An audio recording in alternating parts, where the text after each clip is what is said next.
Бүх трейдерүүдэд шөнө 7 хоногийн мэнд. Алтман өмнөх 7 хоногийн 5 дахь өдөр 2999 гэдэг ёроолыг хийгээд байсан бол энэ 7 хоногийн 1 дахь өдөр бирж нэгдснээс хойш 3032 гэсэн ханш руу налуу дээрээс нь хэрэлтийн хөдөлгөөнөөр дэшгээ гарч иржээ. Бидний анхааралд байгаа гол сэдвүүн өөрөө 3032 гэсэн яг үзүүрийг сэтэлж чадах уу? Хэрвээ сэтэлвэл хаашаа явж чадах вэ гэсэн байдлаар илүү хандаж ажиллаж байна.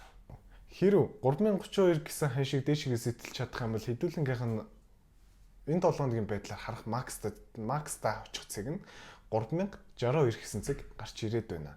Хэрв 3032 гэсэн цэгийг сэтэлж чадахгүйгээр үргэлжлүүлэн унах юм бол бид нэр цаашдаа 2970 дээрээс нь 2955 2942 гэсэн цэгүүд рүү бид нэр хараад байна.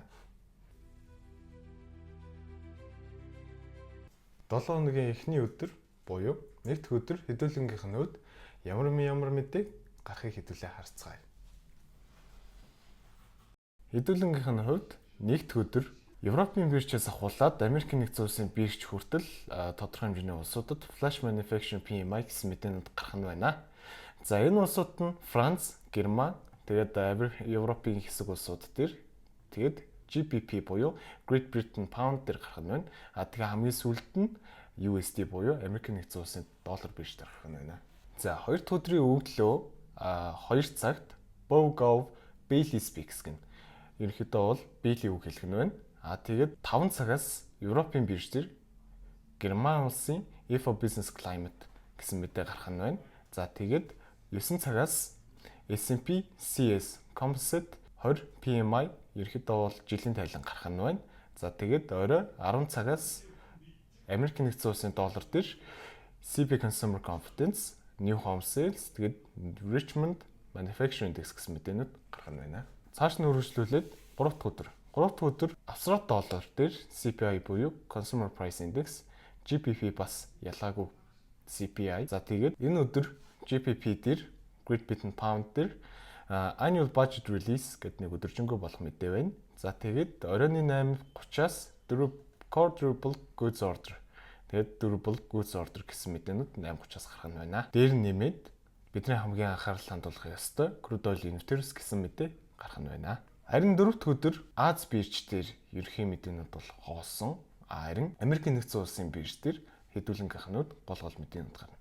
Энэ гол мэдээнүүд дээр нь Final GDP, тэгээд Unemployment Claims буюу ажилгүйдлийн нэхэмжлэл, Final GDP Price Index, тэгээд Pending Home Sales гэсэн мэдээнүүд 8:30-аас 10 цагийн хооронд гарах нь байна. 7 хоногийн хамгийн сүүлчийн өдөр буюу 5 дахь өдөр Азийн бирж дээр 7:30 өглөөний 7:30-аас Tokyo Core CPI, харин 3 цагаас GDP дээр Retail Sales гэсэн мэдээнүүд гарах нь байна. За тэгээд 5 дахь өдөр 4 цагаас Spanish Flash CPI гэсэн мэдээ гарах нь байна.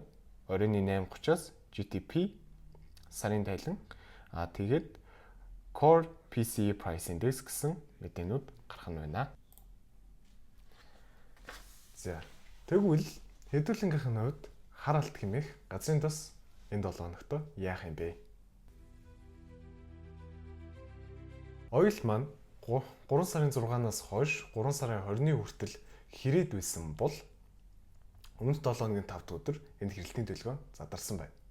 Өмнөх 7 хоногийн 5 дахьд ойл маань 68-60 гэсэн үзүүрийг хийж орж ирээд засварын хөдөлгөөн нь өөрөө 67-60 дээр дуусаад улмаар энэ 7 хоног эхлээд бирж нэгдээд хэрж эхэлсэн байна. Ойл маань одоогийн байдлаар 68-90 гэсэн үзүүрийг хийж орж ирээд хугарлаа аваад байна. Энэ хугарлын ёроол нь өөрөө 68-46-аас 68-33-ийн хооронд тогтно гэж бид нар харж байна. Энэ ёроолууд дээр шалгалт ирсний дараа үргэлжлүүлэн дээшийг хөдөлгөөн үүснэ гэж бид нар таамаглаад байна. Цаашдаа бид нар дээш харах ханшнууд маань 69-80, тэгээд 72, тэгээд 75 гэсэн ханшнууд руу бид нар цааш үргэлжлүүлэн харж байна. Биткойн маань өмнөх 7 хоногт бүтэн хэрэлттэй байсан. Харин бидний гаргаж ирээд байсан 85-аас 87,400-ийн хоорондох ханшинд одоогоор орж ирчээд байна. Энэ эсэргүүцлээсээ хэдүүлэнгийнх нь гаргаж ирээд байсан дараагийн ёроол буюу 74200 руу орж ирэх үү? Эсвэл орж ирэхгүйгээр дээшээгээ энэ ханшуудыг сэтлээд өргөжлүүлэн өсөх үү гэсэн хүлээлттэй бид нар сууж байна.